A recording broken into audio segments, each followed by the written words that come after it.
Hey YouTube family, how are you guys doing? Hope you're all doing well. Don't mind the tank top, man. It's a hot day in PEI. Oh, so we've had a heat wave. We haven't seen rain since the last week of July. Crazy hot here. Anyway, no complaints, but man, we could use some water. Anyway, just wanted to chime in very quickly.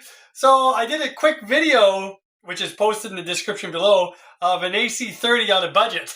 I was just, kidding around, but a lot of people replied and said, hey man, I actually use that for my practices and stuff, like with my band, and it works great. And so basically, I taken this little Vox amp plug, and instead of using headphones, which is what it's designed to do, you line it out to a powered speaker. And the thing sounded pretty good. So it's like a 2,000 watt Vox AC30 all of a sudden, right? That cost you like 45 bucks. Back when I bought these were like 45 bucks. Now I think they're close to 75, which is crazy. I hope they changed them a little bit to justify the price increase. But anyway, someone replied, it's too bad you can't just plug that into a guitar speaker. So then you would have like a real guitar speaker sound and not like an FR sound, right? Well, you technically can, I think. We're going to try that today. But the problem is now it's no longer a Vox AC30 on a budget. Now you're going to need a guitar amp, either a combo or a head and cab that has an FX send and return. So as you've seen a bunch of times on my videos, I have a little Quilter Superblock UK head, 25 watt head. It's running through a small little homemade cab with a Jensen P10R speaker in there, which is an Alnico 25 watt speaker. All I'm going to do is take this Vox amp plug. I'm going to use this cable that I used in the last video. So a TRS 1/8" stereo on one side and just the basic mono 1/4 inch on the other side, and plug this into the headphones. And then this one will go right into the FX return of the Quilter amp. This will go into the guitar. And then when I power everything on, we should be getting the Vox tones out of the speaker cab right there. When you run anything in your effects return, the preamp of the Quilter is totally disabled.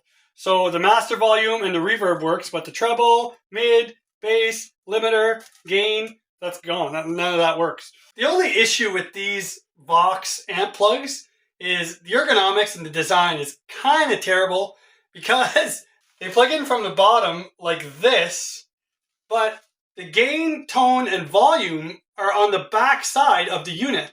So you don't see them. So you just got to remember when you're plugging it in this way that your gain is first, your tone is second, and your volume is third. Now, somebody commented on the first video and said what they do is they use a female to female 1/4 inch mono connector, and they run just a guitar cable to the female to female connector. They plug the other end into the Vox amp plug, and then they can have the Vox amp plug just sitting on a desk with the gain, tone, and volume buttons facing them, so then they can adjust it as they want. That's a great idea. Let's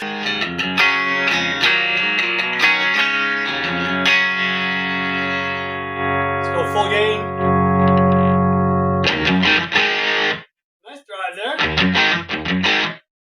Try full tone.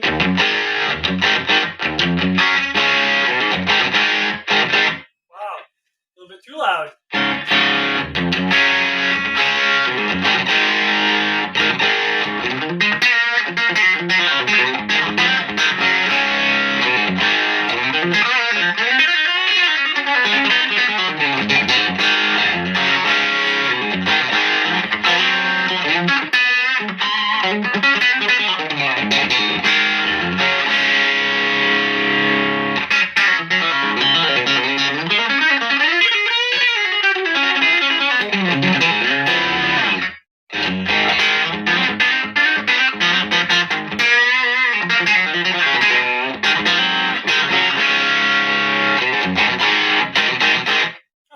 Not bad at all.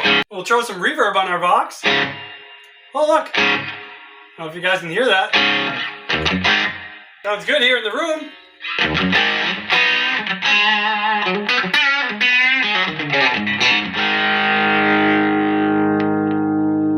Dial the gain back a little bit.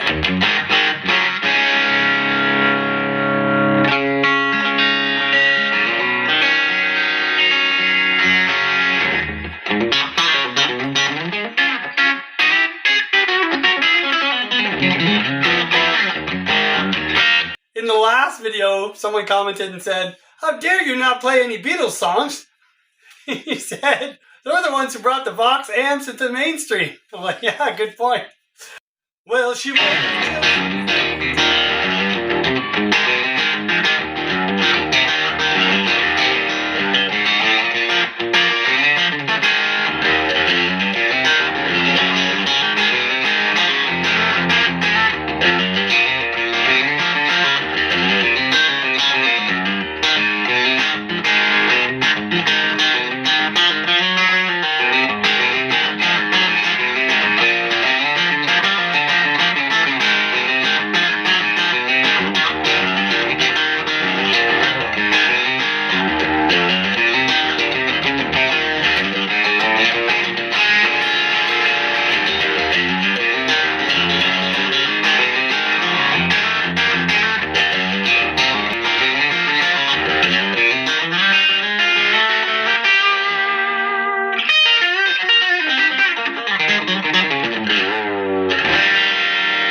There you go. So yeah, works great through the effects return, through speaker cab. So if you already have an amp that has an effects return, and you're thinking, man, I'd like to buy a Vox AC30, well, here you go. Here's another example of a Vox on a budget.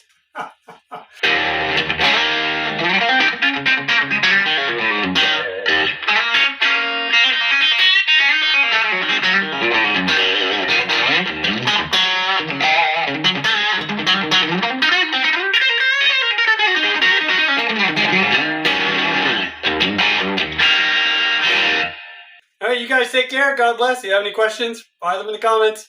See you in the next one.